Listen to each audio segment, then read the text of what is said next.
Bom, a minha tarefa nessa manhã é falar sobre esse tema, quando família e ministério se misturam.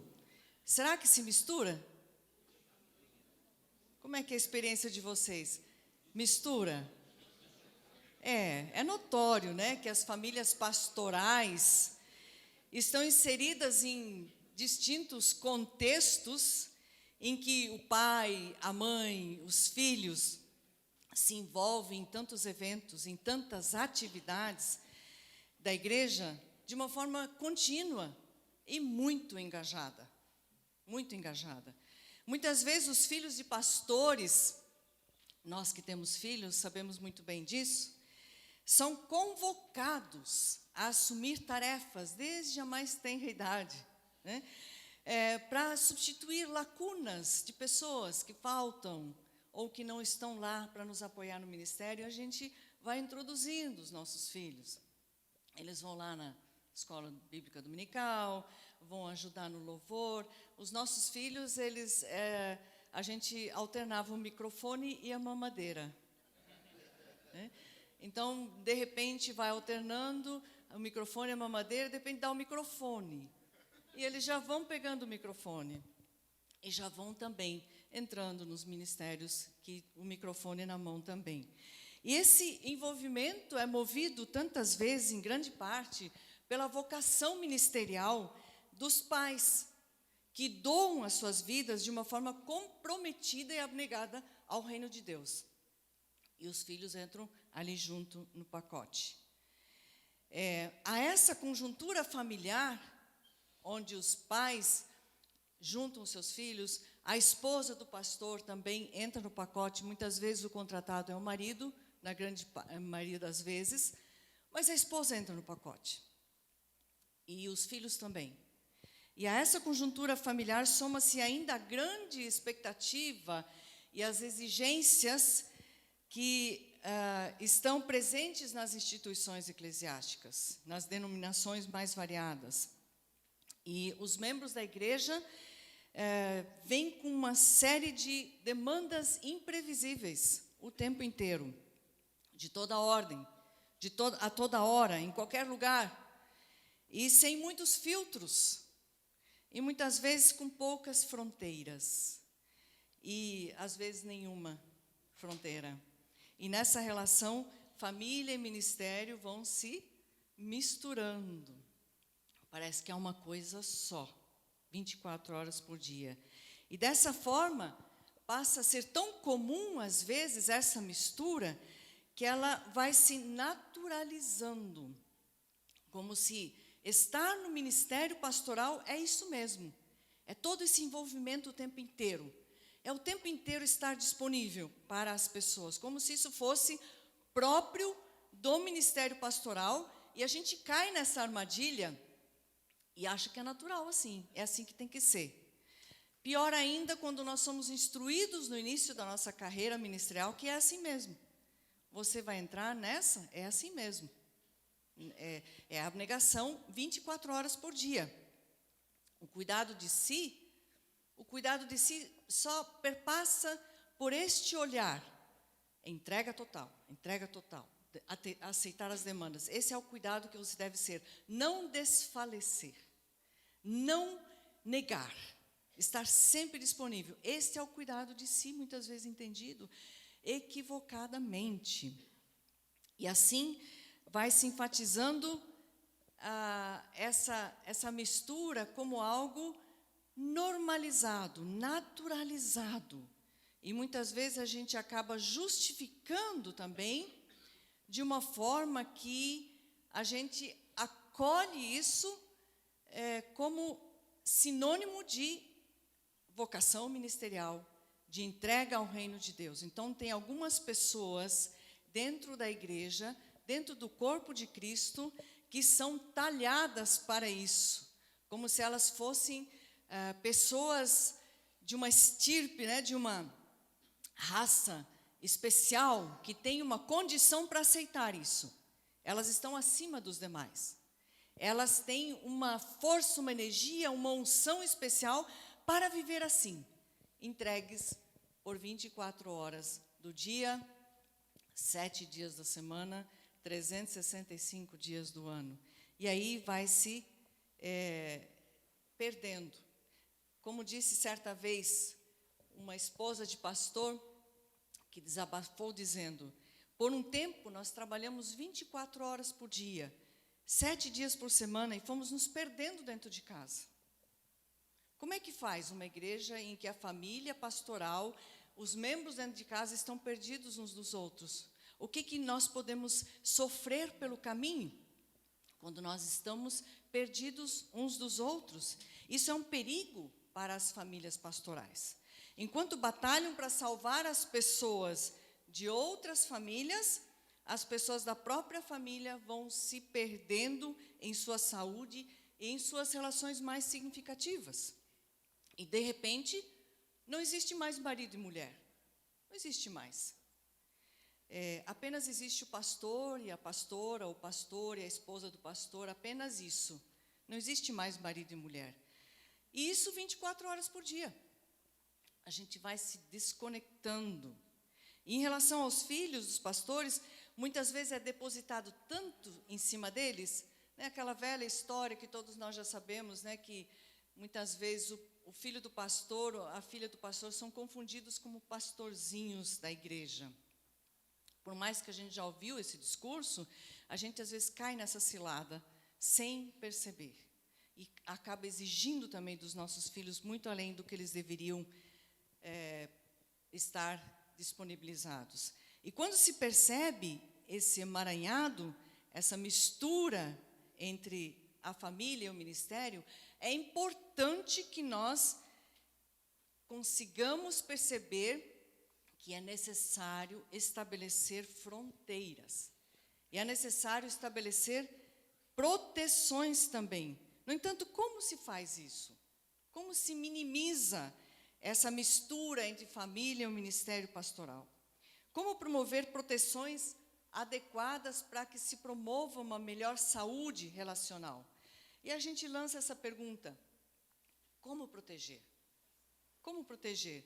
Em primeiro lugar, como proteger o pastor, a família do pastor da igreja? Como proteger a família, sua família da igreja? Como assim? Será que a família pastoral precisa ser protegida da igreja? Falando assim, parece até que a igreja é uma grande vilã, né? Que está perseguindo a família pastoral, que está sempre se colocando de uma maneira a boicotar a felicidade da família pastoral. Não é que a igreja seja uma vilã, mas muitas vezes ela se mostra como uma grande sanguessuga dos pastores e da família. É como se estivesse lá o tempo inteiro clamando: me dá, me dá, me dá, me dá, me dá, me dá, me dá, me dá, me dá. O tempo inteiro. Me dá mais uma oração, me dá mais uma palavra, me dá mais uma profecia, me dá mais um abraço, me dá mais um olhar, me dá mais um carinho, me dá, me dá, me dá, me dá, me dá. E essa lista dos me dás é interminável. É interminável. Por isso é imprescindível que nós busquemos entender que precisamos colocar algumas fronteiras, que demarquem alguns limites. Mas, por outro lado, também, como proteger a igreja da família do pastor? Sim, porque tem famílias pastorais que são tóxicas para certas igrejas, altamente tóxicas e nocivas. É importante encarar essa verdade também. Nem sempre é só a igreja que apresenta infindáveis demandas para a família pastoral. Nem sempre é a igreja só que faz isso. O inverso também é possível, especialmente quando a família pastoral tem um perfil narcisista. Não, acho que na Ordem dos Pastores do Paraná isso não é uma verdade. Talvez eu esteja falando para o grupo errado. Mas quando a família pastoral tem um perfil narcisista, começando pelo pastor, indo para a esposa, para os filhos, quando isso acontece, a família pode enxergar a igreja como um grande celeiro de recursos inesgotáveis. Porque o que caracteriza uma pessoa narcisista? Ela utiliza outra pessoa ou outro contexto para suprir as suas demandas emocionais. O outro é apenas um recurso para ser suprido. E quando esse outro não supre mais, o outro é descartado. Então, quando uma família pastoral apresenta esse perfil, ela pode ver que a igreja é um celeiro de recursos para a família pastoral usufruir, desde as finanças, como o tempo, como as relações, os compromissos, eles se envolvem apenas por interesse. O que eu ganho com isso? Eu ganho alguma fama com isso? Eu ganho algum paparico com isso? Algum mimo? Ganho algum dinheiro com isso? Alguma festa? Algum elogio? Aquela coisa do estrelismo que o Cláudio ontem falava, né? E não é por uma dedicação ministerial. E aí sim nós precisamos pensar em proteger a igreja de famílias pastorais assim. Podem ser muito nocivas. Outra questão sobre proteção é como proteger os filhos do pastor, do próprio pastor.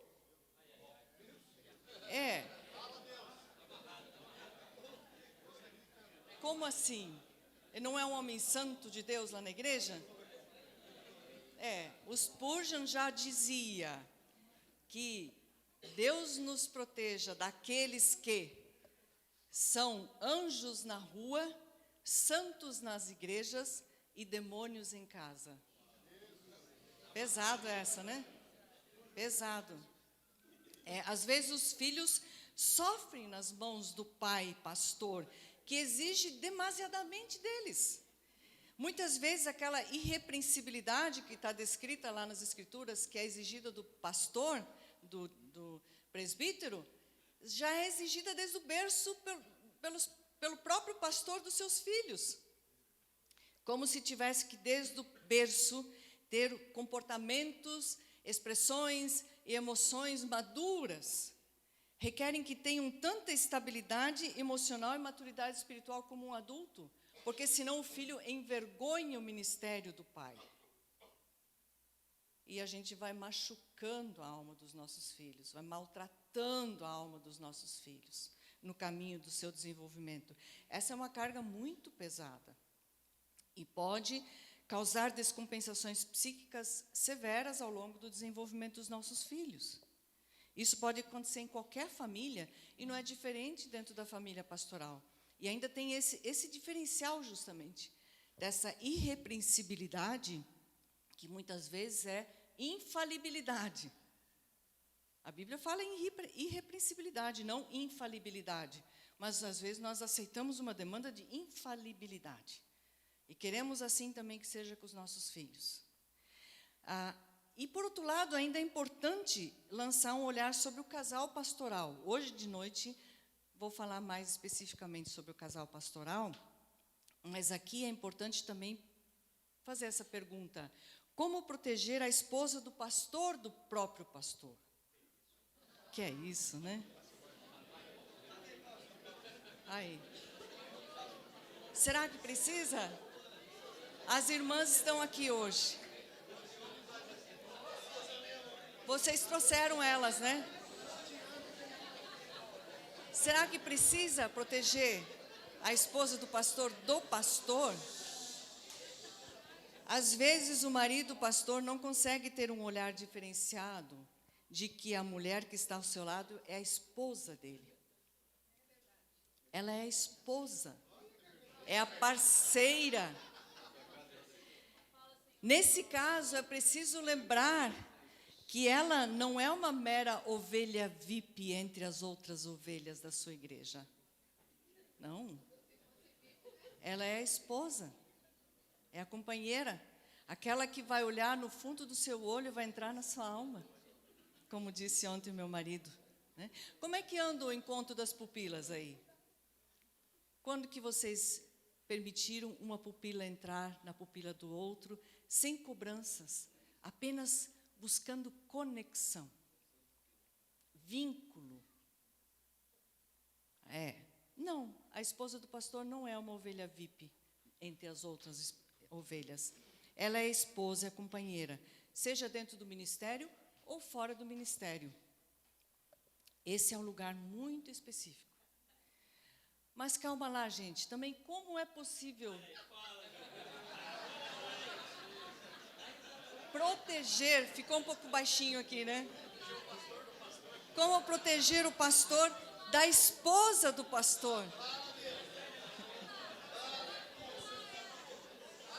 É para pular essa, né? Vamos pular essa. É fato que algumas esposas de pastor se mostram altamente exigentes e competem com o ministério do marido. Competem, né? Sim, porque alguns maridos também têm o ministério como amante, né? Aí não tem como, né? O outro lado vai ficar enciumado, vai ficar vulnerável aí, né? Mas mesmo que não seja esse o caso, tem mesmo assim ainda algumas esposas que são uns espinhos na vida dos pastores, altamente sofríveis. Não conseguem separar o marido do pastor e perdem uma interação afetiva com o seu marido e vice-versa, né? Muitas vezes, como eu falei no início, essas misturas são todas tão naturalizadas e acaba se aceitando como natural. E estabelecer fronteiras adequadas pode não ser uma tarefa fácil. Envolve reestruturar o estilo de vida, colocar limites e às vezes será necessário dizer não para quem se costuma dizer sim e dizer sim para quem costuma se dizer não. Fazer uma inversão aí. E aqui eu trago o texto tão conhecido de Eclesiastes 3, de 1 a 8, que é um texto primoroso que enfatiza a importância de haver uma ocasião para tudo. Para tudo há uma ocasião. Para tudo um tempo para cada propósito debaixo do céu. E esse texto, então, nos orienta no seguinte, que há tempo para nascer e tempo de morrer. Tempo de plantar e tempo de arrancar o que se plantou. Tempo de matar e tempo de curar. Tempo de derrubar e tempo de construir. Tempo de chorar e tempo de rir. Tempo de prantear e tempo de dançar. Tempo de espalhar pedras e tempo de ajuntá-las. Tempo de abraçar e tempo de se conter. Tempo de procurar e tempo de desistir. Tempo de guardar e tempo de lançar fora. Tempo de rasgar e tempo de costurar. Tempo de calar e tempo de falar. Tempo de amar e tempo de odiar. Essa eu não entendi muito bem, mas tudo bem. Tempo de lutar e tempo de viver em paz. Aqui temos um princípio dentro desse texto, que é viver uma coisa por vez e cada coisa no seu tempo. Obviamente, essa não é uma exigência para Deus, porque Deus não está confinado no tempo e no espaço. Mas nós, seres humanos, sim. E nós temos que aceitar a nossa humanidade, porque é um grande problema na área pastoral essa desumanização das pessoas envolvidas no ministério pastoral. Porque nós somos humanos, Deus nos criou humanos, e desde Adão e Eva, os seres humanos estão querendo ser como Deus. O grande eu sou, eu faço, eu aconteço. Mas, na verdade, o grande convite das Escrituras, do início até o fim, é nós nos colocarmos no nosso lugar, como seres humanos. E como seres humanos nós temos limites. Nós estamos confinados no tempo e no espaço. Nós não podemos estar ao mesmo tempo fazendo um monte de coisas ao mesmo tempo o tempo inteiro. Não é possível. Mesmo que sejamos multifuncionais às vezes, ainda é uma condição restrita dentro da nossa multifuncionalidade. Não conseguimos estar num café da manhã, num belo hotel como estamos, e ao mesmo tempo no aeroporto, lá em São Paulo. Não é possível. Podemos fazer várias coisas aqui, né? Tomar café, conversar, responder alguma mensagem, algumas coisas ao mesmo tempo, mas não podemos sair desse espaço. É limitado. E quando nós aceitamos isso, nós entendemos também que nós precisamos das pausas de cada dia. Todos os dias temos que ter pausas. A grande pausa de cada dia é o sono à noite. As pessoas estão começando a achar que é perda de tempo. Mas, na verdade, se nós boicotarmos essa grande pausa, nós vamos adoecer. Inevitável. Algumas pessoas espiritualizam a sua insônia. Ah, sempre às 3 horas da manhã, Deus me acorda para orar. Não, quem sou eu para dizer, né? Se você acha que é Deus te acordando para orar, né? E eu não estou dizendo com isso que isso não pode acontecer. Claro. Mas se isso acontece seguidamente, dá uma atenção aí. Talvez você esteja desenvolvendo um quadro de insônia. E precisa de uma atenção, de cuidado. Porque acordar no meio da noite é um quadro de insônia. Então, nós precisamos dormir. Se Deus colocou isso como uma regra no início, quando nos criou, que nós precisássemos parar para dormir, então é isso que deve ser. Nós precisamos dormir. Ao longo do dia também precisamos parar para almoçar, né? Quem sabe tomar um cafezinho, trocar uma ideia, olhar na pupila do cônjuge, em algum momento, dos nossos filhos. Precisamos de pausas. Não é só emendar um trabalho atrás do outro, não é? Então, esse princípio é um princípio para a nossa vida. E aqui, essa postura de estar pastor, de ser pastor, por 24 horas por dia, como vi outro dia um pastor colocando na internet, ele dizia, eu não estou pastor, eu sou pastor. E aí veio uma enxurrada de comentários, isso que é homem de Deus, esse é o meu pastor. E vai enchendo a bola do pastor, ele acha mesmo que ele está com tudo. É isso mesmo, né? Uau, é isso mesmo, né? Mas, na verdade, denota um grande perigo, porque não é possível nós sermos pastores 24 horas por dia, né? Tem a vocação, mas tem também a função do ministério. Nós não podemos exercer isso por 24 horas do dia. Quando o pastor da igreja não sai do seu posto nunca, nós podemos ter alguns prejuízos aí, porque pode faltar a pessoa. Quem é você? Você é o pastor? Você usa isso como uma carapuça 24 horas por dia?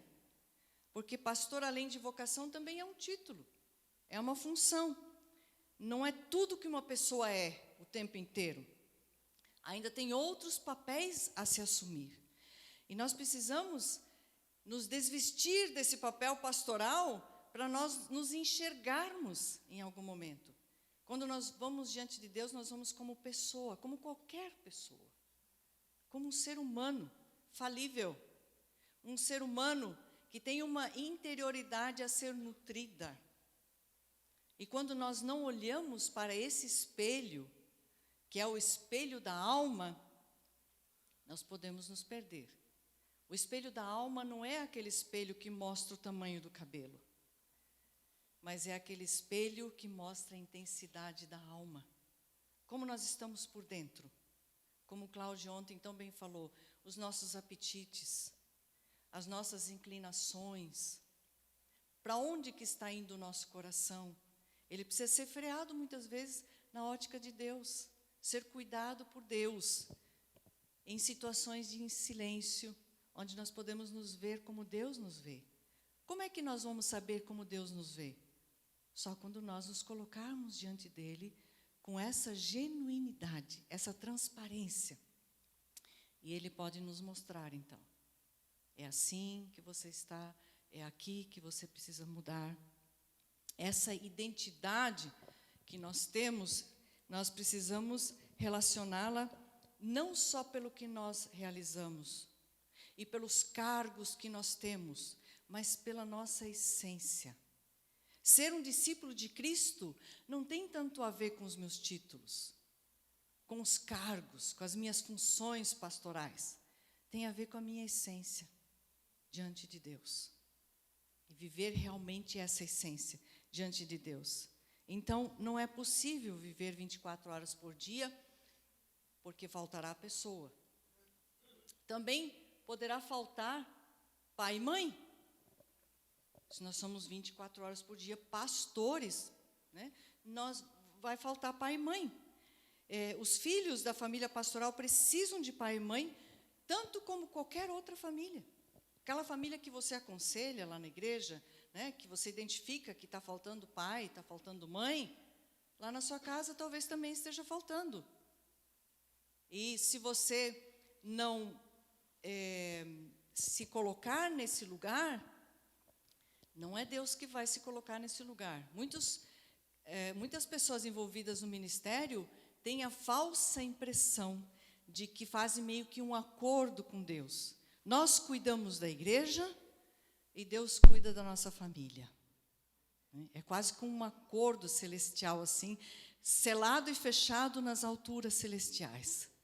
E aí os pastores se doam 24 horas por dia e esperam que Deus cuide da sua família, dos seus filhos, da sua casa, do seu casamento. Só que não. Porque Deus nos deu uma família para nós cuidarmos. Deus nos dá as provisões, não é? Mas mesmo Deus nos dando todas as provisões, nós temos que cozinhar a comida, não é? Ou Deus vai cozinhar na sua casa? Na minha, é quase Deus cozinhando na minha casa.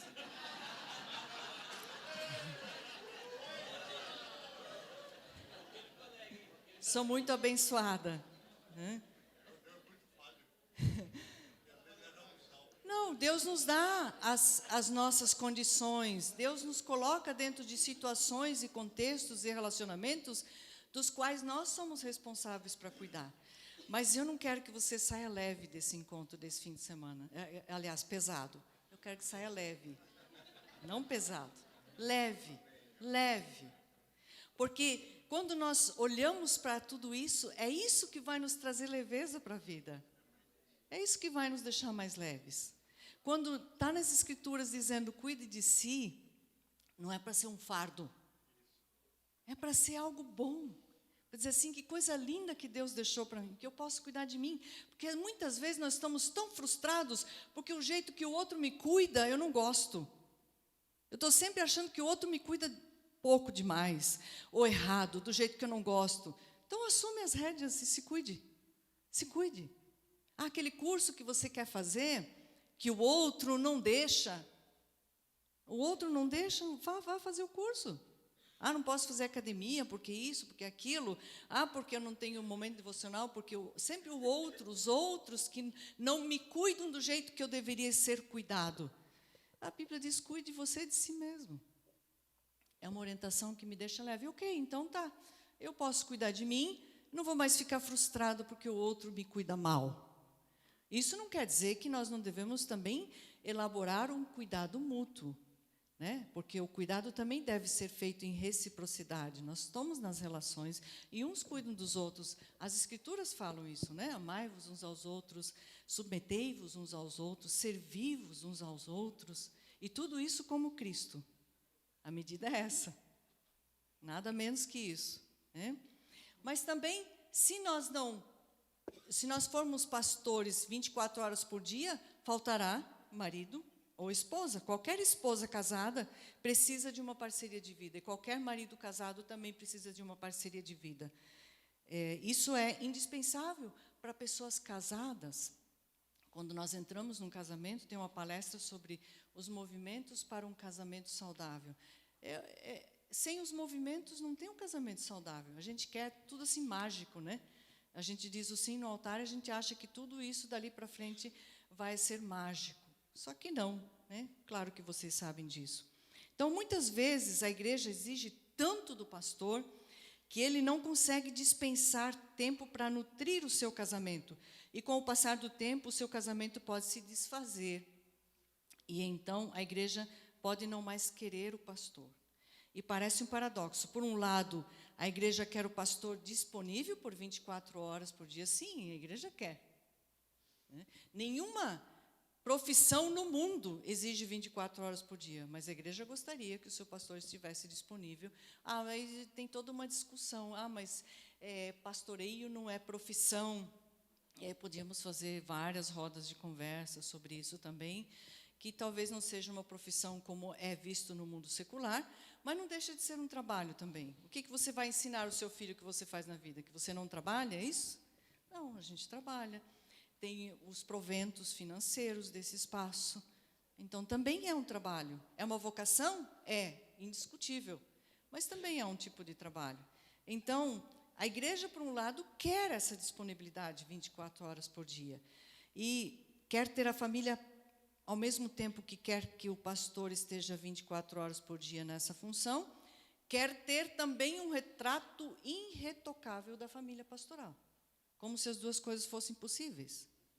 Não é possível. Como é que você vai exigir que o seu pastor se doe 24 horas por dia para o ministério e, ao mesmo tempo, ter uma família saudável? É incompatível. Alguma coisa não vai fechar no final. Né? Então, nós precisamos diferenciar. E aqui eu trago o conceito de diferenciação e discernimento. Para a construção de algumas fronteiras adequadas que impeçam ou minimizam a fusão entre família e ministério, é importante esse conceito, que é o ato, o efeito de diferenciar-se. Esse movimento é favorecido quando se percebe que se tem uma missão ao mesmo tempo, que tem uma vocação e um ministério, mas também se tem outros papéis que precisam ser desempenhados na nossa família. E esse tipo de diferenciação remete a um discernimento que exige uma sabedoria em saber distinguir, em saber separar e saber avaliar bem o que é da família e o que é do ministério. E como promover um intercâmbio entre os dois sistemas. É o sistema da família pastoral e o sistema da igreja, do ambiente eclesiástico, da instituição onde trabalhamos. E o ato de discernir envolve distinguir cada coisa em seu lugar, de modo que cada coisa encontre o seu momento e o seu espaço. Significa estabelecer o que é seu, o que é do outro, se o tempo para determinada tarefa é agora ou é depois. Perceber as situações e condições aponta para a perspectiva das diferenciações e discernimentos na esfera familiar e ministerial, envolvendo tanto o tempo, o espaço, os papéis, as funções, as atuações e as relações. E aqui colocando a diferenciação do tempo, que envolve a nossa agenda, que envolve o nosso espaço também, que é o lugar. É preciso entender que nós não somos Deus. Como já falei, a gente precisa entender que Deus é onipresente, mas nós não somos. Nós somos seres humanos. Não é possível estar em dois lugares ao mesmo tempo. Mesmo quando nós estamos em casa, não é possível estar tomando banho e levar o lixo para fora ao mesmo tempo. Nós precisamos distinguir, diferenciar e discernir que tem um tempo e um espaço para cada coisa. E se as pessoas da família são realmente as pessoas significativas da nossa vida, elas precisam ter prioridade na agenda. Mas não igual aquela família pastoral narcisista, que nós somos as melhores e mais importantes pessoas da face da terra. Então, todas as nossas demandas pessoais como família vêm em primeiro lugar. E a igreja pega as migalhas. Não, não é nesse sentido. É óbvio que você tem uma responsabilidade com o grupo que lhe colocou naquele lugar de pastor da igreja. Você tem responsabilidades lá e precisa atender às demandas desse lugar e muitas das exigências. Mas você também assumiu uma responsabilidade com o seu cônjuge ao casar com ele, com ela. Você precisa colocar numa certa prioridade também. Se combinar, por exemplo, com o seu cônjuge algum lugar específico de encontro, deve procurar manter o combinado o máximo possível, como uma prioridade. Combinou com o seu cônjuge, isso precisa ser mantido como um combinado. Ah, não, sempre uma outra demanda imprevisível da igreja solapa os combinados entre a esposa e o marido. Isso fica lá para o segundo, terceiro, quarto plano. A gente combina, mas se vier qualquer outra coisa no meio, a gente tira aquele combinado, porque, afinal, ele ou ela vai entender. Aliás, tem que entender, porque o ministério é assim. Será que é assim? Será que tem que ser assim?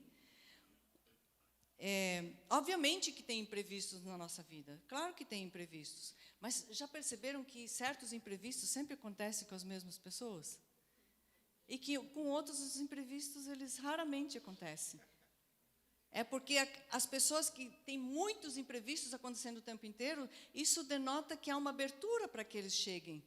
Sempre são acolhidos, sempre são vistos de novo com prioridade. E você vai atendendo urgente e vai deixando de lado o importante. Pastores e pastoras que assumem a relação familiar como uma prioridade podem se surpreender em como essa condição pode revitalizar o casamento e a família. E enquanto a igreja pode vir a assimilar essa postura com muito respeito.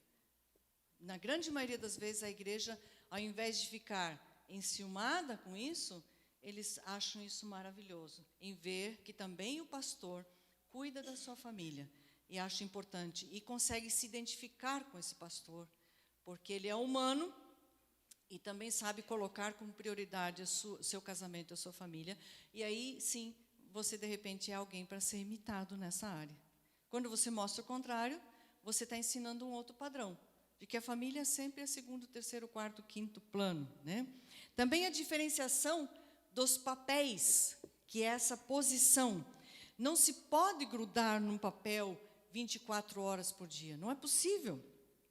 Isso não deveria ser assim em lugar nenhum, porque nós precisamos também assumir outros papéis. Eu sou psicóloga, eu não posso ser psicóloga 24 horas por dia. Eu acho que meu marido não iria gostar nada se eu fosse a psicóloga no café da manhã, no almoço, no jantar, nos nossos passeios. Não, ele quer a Clarice, a companheira dele, a parceira dele, a mulher dele. É isso que eu serei na companhia dele. Não sou psicóloga. Assim, também não precisa ser pastor na vida conjugal. Uma vez, uma esposa de pastor falou assim, eu durmo com o pastor da minha igreja. Ah, querida, não faça isso. Não faça isso, não durma com o pastor da sua igreja. Durma com o seu marido. Dentro da vida conjugal é o marido, não é o pastor. Não é o pastor. É importante diferenciar os papéis. E porque pessoas que ocupam uma posição vocacional 24 horas por dia, podem ser muito bem representadas por aquele livro, vai uma indicação minha aqui, O Cavaleiro Preso na Armadura. Talvez alguém já viu, né?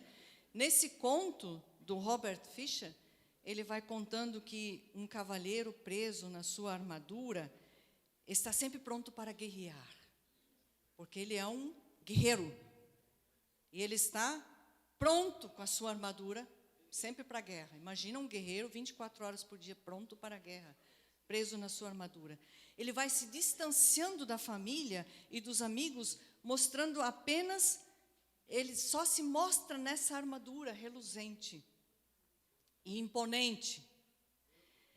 E a única imagem que se mostra é ele nessa armadura, de forma ininterrupta e contínua, sem mostrar mais o seu rosto, nem as suas emoções, e nem a sua verdade interior como pessoa e como sujeito. E assim se distancia das pessoas que ama e também se distancia da sua própria identidade. É um grande risco. E com o tempo percebe que não consegue mais se desvencilhar dessa armadura, pois ela encruou na pele e na alma. E acaba por perder a sua identidade e mergulha na frieza dos sentimentos. E esse conto de Fisher é justamente um alerta para nós, para que todos que se veem presos a infindáveis compromissos e responsabilidades, numa desconexão de si mesmos e das pessoas significativas como amigos e a própria família. Isso pode ser muito nocivo para nós. E nós podemos nos encaixar naquele texto que diz de que vale ganhar o mundo e perder a própria alma. Ali naquele texto nos alerta claramente para nós não perdermos a nossa alma, que é esse lado que faz nos sentir vivos, que faz nos sentir com algum sentido de vida. Porque essa vida em infindáveis compromissos e atividades, uma postura, um cavaleiro preso dentro dessa armadura, o tempo inteiro, dentro de uma função, dentro de uma vocação o tempo inteiro, ele vai se perdendo, vai perdendo a alma. No final não sente mais, não tem mais sentido naquilo que faz. Vira um robô, vira uma máquina.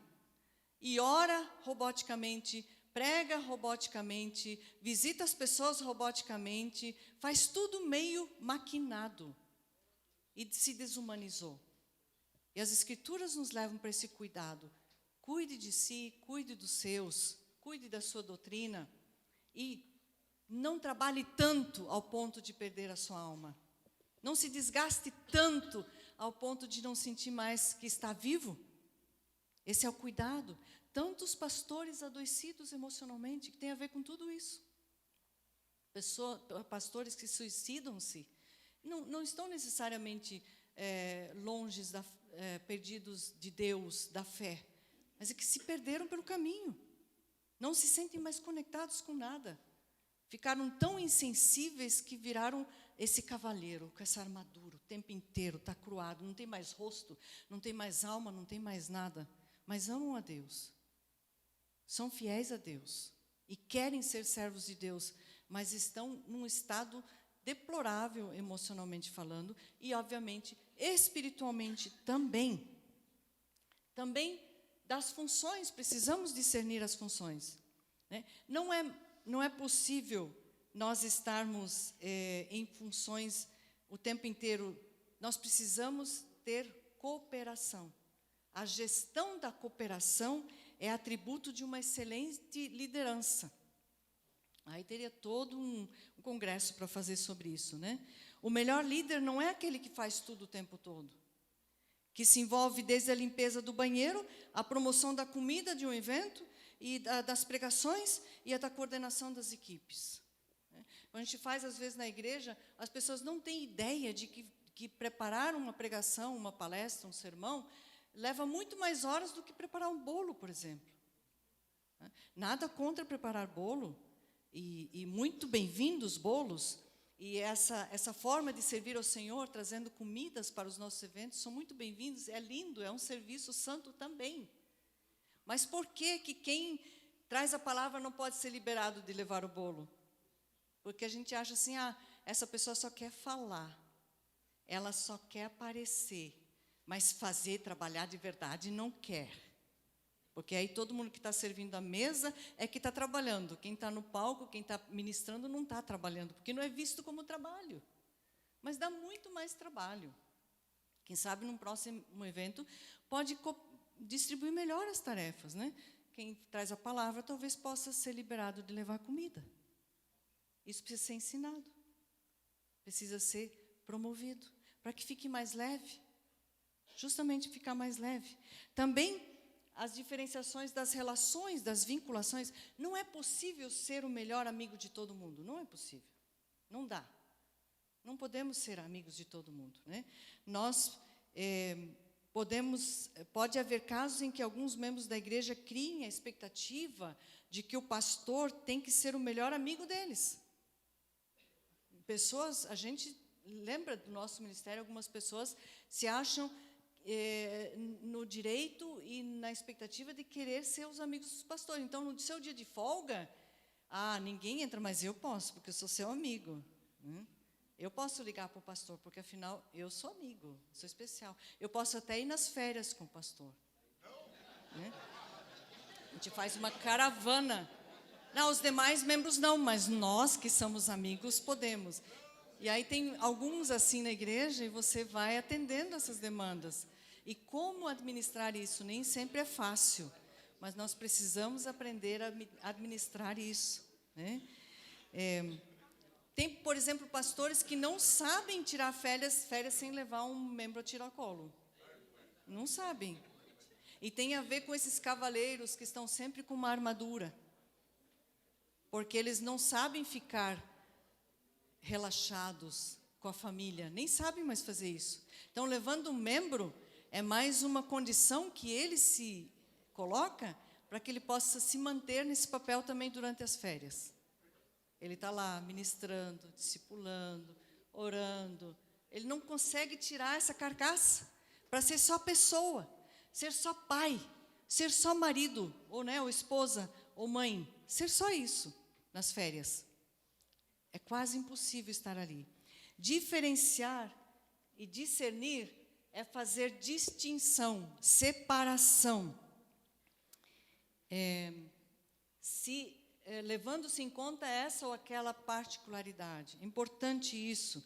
As diferenciações, Elas sinalizam as complexidades relacionais e por isso nem sempre é tão fácil. E também, para que as diferenciações sejam possíveis, são necessárias fronteiras. Fronteiras são aquelas cercas invisíveis que delimitam quem faz parte, quando faz parte, quem participa, de que forma participa. E eu preciso me ver nesse lugar e preciso ensinar aos outros ao meu redor também nesse lugar. Eu vou terminar por aqui, que o nosso tempo já fechou. Eu sei que vocês estão louquinhos para sair, né? Porque tem um programa na ordem do dia que está chamando os cavaleiros a tirarem a sua armadura. Então, não quero boicotar isso de vocês, né? Mas antes de nós sairmos, por favor, só uns 2 minutinhos ainda. Gostaria que você fechasse seus olhos e abaixasse sua cabeça.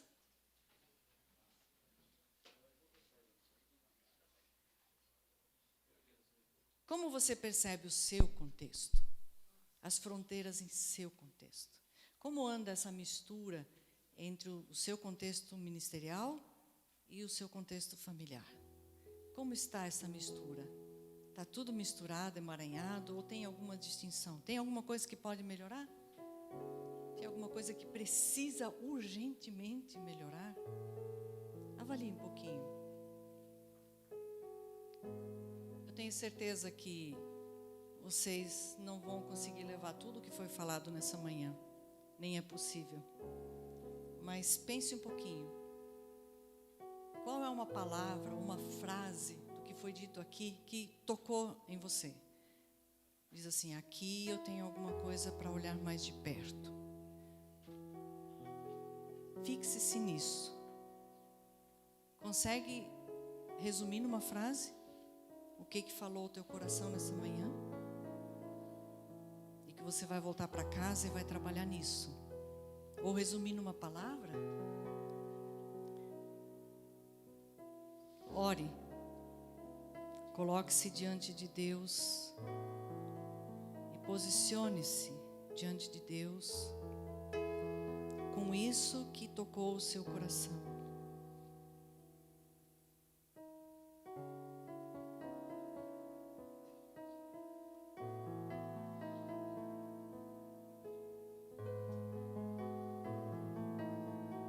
Senhor Deus, nós te agradecemos, porque nessa irmandade que nós vivemos, nós podemos mutuamente aprender uns com os outros.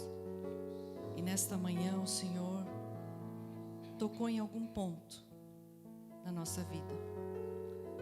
Que o Senhor faça frutificar isso que foi semeado, em nome de Jesus. Amém. Sugiro que vocês escrevam o que Deus falou com vocês. Amém?